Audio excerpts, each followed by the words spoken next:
Hello and welcome back to One Trick Luxem. Today's April 1st, but this isn't a joke.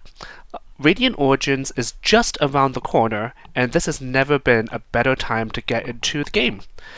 Whether you're buying the new Mordred Recollection deck, or picking up Pantheon decks for the first time, or just ripping open packs and picking up what you want to play with RDO, now's a really good time to pick up things for many decks. But one deck in particular that I want to talk about today is Fire Luxem Zander. Now, you'll know that I talk about this deck a lot on my channel, but basically every single card that's used in that deck is basically being reprinted right about now in many different products. For example, in the Mordred Recollection deck coming up, we're going to be getting a reprint of 4 copies of Dungeon Guide, which was previously the most expensive main deck card in the Luxem Zander deck. Not only that, we also get staples such as Safeguard Amulet, we also get Tariff Ring, and we also get a pseudo backup charger in the form of Dummy Trainer. It's not as good as backup charger because you can't turbocharge away your power cell. You can't crack the power cell to target your Sable Remnants, for example, but it's still going to do what backup charger needs to do. You're still going to put 3 down, enabling your Luxem effects. It's still going to give you that off turn when you're not seeing the right cards. Dummy Trainer is dummy good. And these are really good cards to pick up just to have in your collection. So if you pick up a Mordred Recollection deck, you have 4 Dungeon Guide, you have your Dummy Trainer, you have core cards like Tariff Ring and Safeguard Amulet, and on top of that, if you pick up the Zander Pantheon deck, you have a full suite of the level 1, 2, and 3 Zander, along with a real-life copy of Insignia of the Korhazi. You even get a new card from RDO called Photic Blade, which I'll get into later. So between the Mordred Recollection deck and the Zander Pantheon deck, you already have the major start of creating a Fire Luxem Zander deck. The rest of the deck can be picked up for pennies. In RDO, we see a lot of reprints of common cards. Cards such as, well, that's not going to be a common card. Blanche is going to be a nice pickup. Cards like Fast Cure, Gawain is going to be easily accessible. What am I looking for? I'm looking for Vanish from Sight. Sable Remnant is here. A lot of really good, here we go, Vanish from Sight. These are all going to be available in RDO, in common slots and uncommon slots. Very cheap to get. Tune Up is going to be in here as well. Even Turbocharge, if you already have a backup charger, you will be able to access a lot of bulk. If you have anyone in your locals that's opening packs or opening boxes or even cases of product, they will have so many of these common cards, uncommon cards just lying around, and you could buy them off them for pennies on the dollar. And with all these common cards that you get, such as Sable Remnant, you basically have a full Luxem Zander deck available to you. And I'm going to go over exactly what that deck list looks like. But before we go into that, I want to talk about 2 major pickups that you'll need to invest in order to make this deck work. Now, in the past, I would have said you need to invest, you need to get a Divine Relic, you need to get a Dungeon Guide, you need to get Spirit of Serene Fires, and those add up. However, now that you have a lot of the core staples, you have your pseudo backup charger, you have a full playset of Dungeon Guide, you only need 2 cards in order for this deck to work. And the first one is Spirit of Serene Fire. And this, fortunately, is coming out in RDO. If you're able to trade towards this card, you will have the beginnings of the deck. The second card that you must have is 4 copies of Lightweaver's Assault. Now, when I got into the game, Lightweaver's Assault was $35. It went as low as $15, and currently, in some places, it is $5. And that's because it just got reprinted in event packs, so anyone who's playing at your locals, they might have cracked open some Lightweaver's Assaults. These are very easy to trade for. And once you have your 4 copies of Lightweaver's Assaults, and your single copy of Spirit of Serene Fire, it's very easy to fill out the rest of your deck. Now, I'm going to go through what that deck looks like. So, we start off with Spirit of Serene Fire, Zander 1, Zander 2, Zander 3. Your copy of Insignia of the Korhazi and Photic Blade come from the Pantheon deck. So, you have 5 out of 12 slots right here. Your Safeguard Amulet, Dummy Trainer, and Tariff Ring come from the Mordred Recollection deck. That's 3 out of 12 slots. So overall, we already have 9 slots out of 12. Let's say you want to play on a super budget. Pick up 3 baubles. You can get a bauble of wind, bauble of water, bauble of fire, and that's your last 3 slots, and you're done for the day. If you have the availability to pick them up, though, I would highly suggest picking up a copy of Luxor's map, Chalice of Blood, and a divine relic of your choice. If you have access to Grand Crusader's Ring, great. If you have access to Quicksilver Grail, great. You can use any of those and still succeed in this environment. And, spoiler alert, all of these are available in RDO as well. So if you're opening product and you happen to crack open a Grand Crusader's Ring or Quicksilver Grail here, you're good. So, now we have our material deck pretty much sorted out for us. I want to say that Photic Blade is going to be an interesting staple of Luxem moving forward. I wouldn't say it's necessary, but it does provide an extra 5 to 6 damage on the turn that you want to go off. You can materialize Photic Blade, and then in your recollection, when you trigger Zander, you can reveal some number of Luxem sites. Let's say 2 Luxem sites.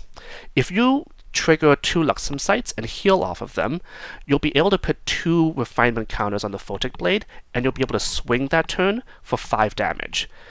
But this Photic Blade also stays for the next turn, which means that if you reveal your Luxem sites again, you can swing for 7 damage that next turn. And the thing is, a lot of decks will side in spell damage hate against Luxem Zander, and you can just get through that with Photic Blade accessibility. So that's really nice to have. It'll combo with Striking Illuminance as well, so you can do a really big swing way earlier in the game than you would have been able to do otherwise. So Photic Blade is quite good, and you get it in your Pantheon deck. So it's very nice to have, but it's also a source of float conversion in the late game. When you're in Fire, you typically have Creative Shock, and the bread and butter play is to Creative Shock on your opponent's end step and discard something like a Sable Remnant or something like a fast speed floating memory card, and on your turn you level up with it. But once you're level 3, you don't really have anything to use your floating memory on, and in cases where you have excess float in the grave, that's when you can bring in a Photic Blade. You bring in a Photic Blade, you swing at your opponent, and you make them think harder about, oh, am I going to die the turn after? Sometimes that kind of mental, do they have it, do they not, is very impactful over the course of a match. So Photic Blade is quite good in this deck list. Going to the main deck, every single card I'm showing you here is accessible via RDO. Gawain is an RDO, Uther is an RDO, Luxem Sight's an RDO. Now, the Assault, Cut, and Uncover are not in the RDO set. You get one of each in Pantheon. However, Uncover the Plot just got reprinted. Gleaming Cut is not very expensive. These are 2 cards that are very easy to pick up, and everything else is from RDO. We have really good ratios in this deck list. Is it the strongest? No. It doesn't have any of the powerhouse cards, but it will be good enough to topple locals if you get lucky. You have your core copies of Dungeon Guide from the Mordred Recollection deck. You have Creative Shock, obviously a staple here. You have 8 float outlets in Sable Remnant and Tune Up. This Tune Up can be fast cure. You can have any mix. You can do 4 Tune Up, you could do 4 fast cure, you can do a 2-2 lineup. You can bump up your float ratio to 10 if you want to.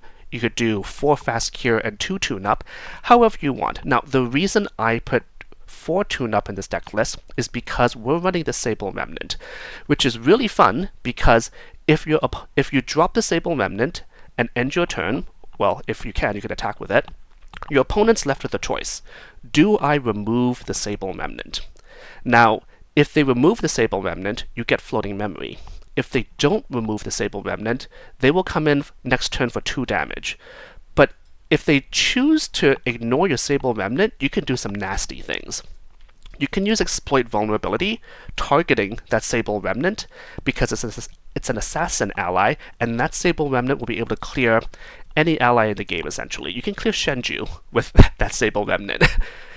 As an automaton, it also means that you can use Backup Charger and crack the power cell to allow it to clear 4 health allies.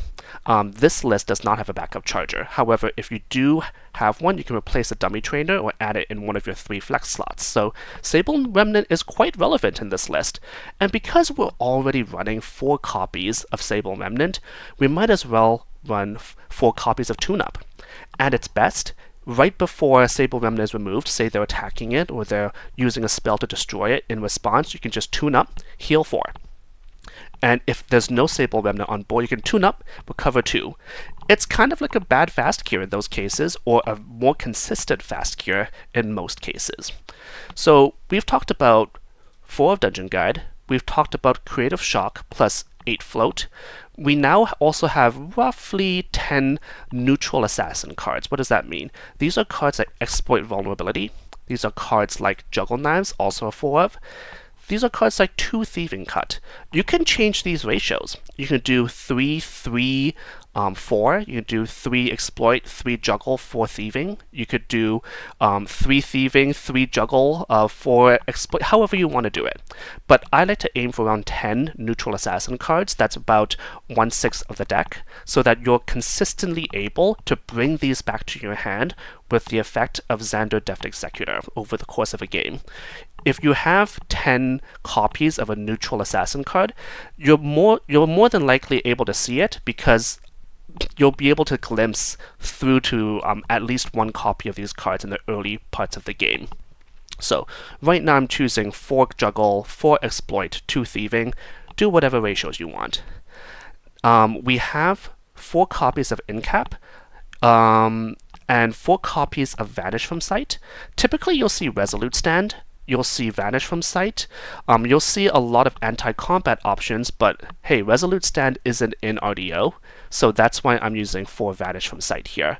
It's a really good card. It's also an assassin skill, so one line is that, say you're really being pressured by an aggro deck, you can just Vanish from Sight as level 1, and then use the cost of Vanish from Sight to level to 2, pick up the Vanish from Sight, and then next turn use Vanish from Sight again, and then use that to go to 3.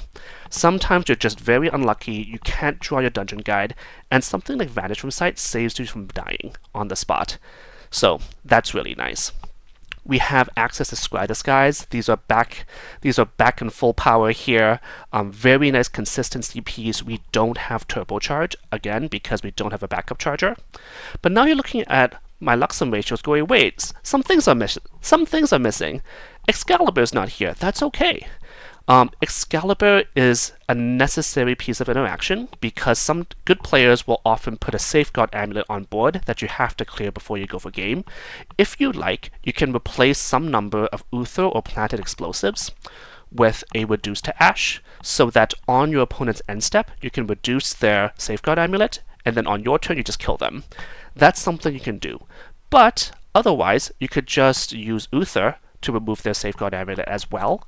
Now, Uther is here, not because as it's an Excalibur replacement, but it's actually a Striking Illuminance replacement. Now, Striking Illuminance, as you know, is a card that lets us kill as early as, well, the turn right after you, or the turn you go to level 3. But in this case, it's an HVN card. We don't have access to that. So instead, we have Uther to push out damage. This was in the very first Luxem builds, but essentially what you do is you play Uther, you don't use the on-enter ability, you swing 4 damage at your opponent, and then you end your turn, Vigor trigger, it wakes up, and then now you have a defensive option and you've already landed 4 damage. If they decide to clear Uther, they have to sacrifice an ally to do so, because Uther is going to retaliate and kill an ally, and then they have to use another ally to kill the Uther.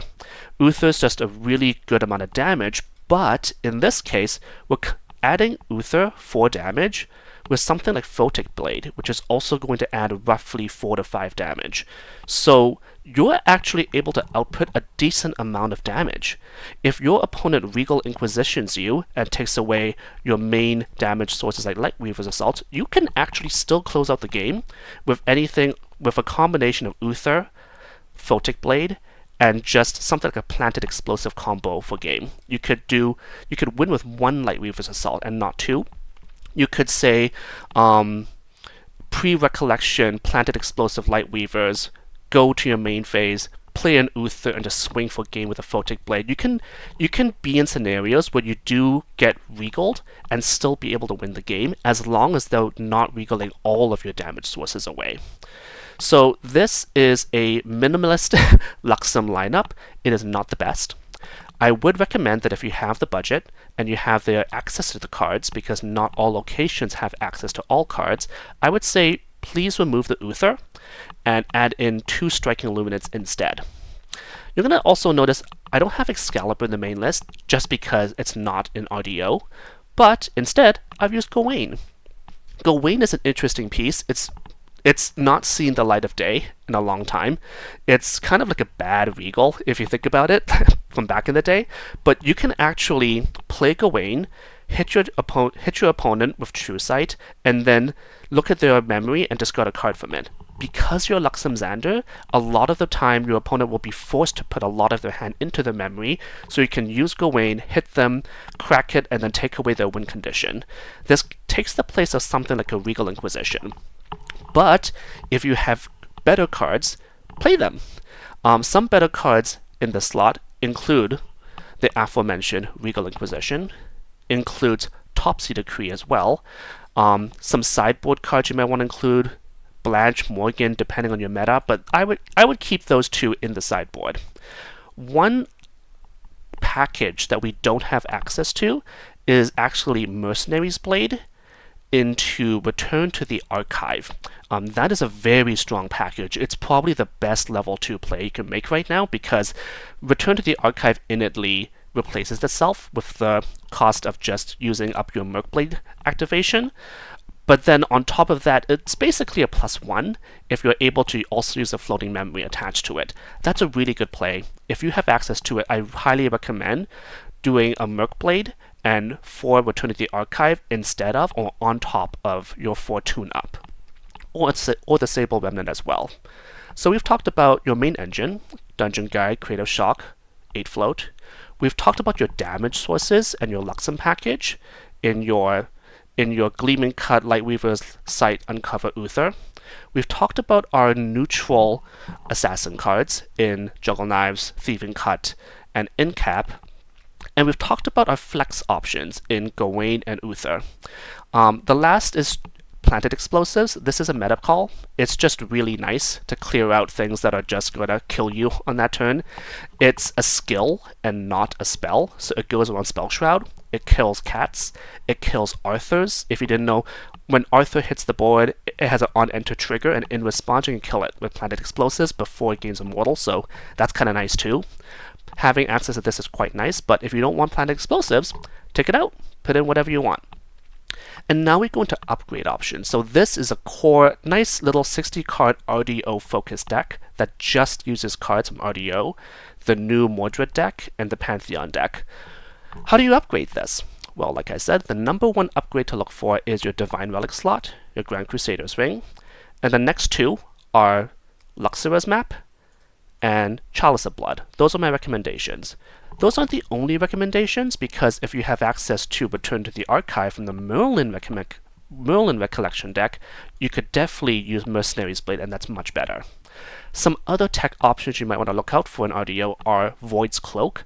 If you can resolve this and your opponent doesn't have a way out of it, you the player, cannot be regaled anymore, which is awesome, because Regal Inquisition looks at target opponent's hand and memory. It doesn't actually target champion, so Spell Shroud doesn't do anything to Regal Inquisition. You can't Topsy Decree a Regal Inquisition. What you can do is you can Void's Cloak a Regal Inquisition, and that's quite nice. If your meta is very aggressive, and your Sable Remnant isn't serving you much purpose, you can instead use Stalwart Shieldmate instead. That's also an RDO. And you can bump up your copies of Thieving Cut from 2 to 3 or 4. And you can bump down your copies of Exploit Vulnerability from 4 to 3 to 2. And that's how you combat an aggressive meta or an aggressive local state. Apart from that, just some power cards. You want Regals for the mirror. You want Topsy Decree for basically everything. It hurts CL, it hurts Water Aetherwing Diana. It's just really good. If you don't have money for any of these, get stuff like Focused Flames. These are very old school options. Something like Focused Flames in addition to Planted Explosives makes it so that you are able to clear ally boards. And if allies become good in the set, hey, that might be what you're looking for. Otherwise, Focused Flames isn't really that good. Vulcan Acolyte is really good against Water Aetherwing Diana. Also, it's a source of damage. If you side in Vulcan Acolytes and you get Regal Inquisition, you can just play Vulcans and hit your opponent for 4 because the level 3 plus effect is Vulcan becomes a 3/1, which is awesome. So that's all for the RDO bulk Luxem deck, whatever you want to call it. I feel like this is a deck that is easy to pick up and play and show to your friends. Luxem itself is not easy to play, but it's a very enjoyable and fun deck to play. And with all these reprints coming up, I really hope that you can show this to a friend or pick it up for yourself and just have a blast at your local game store. And with that, this is One Trick Luxem. Hope you have a great day.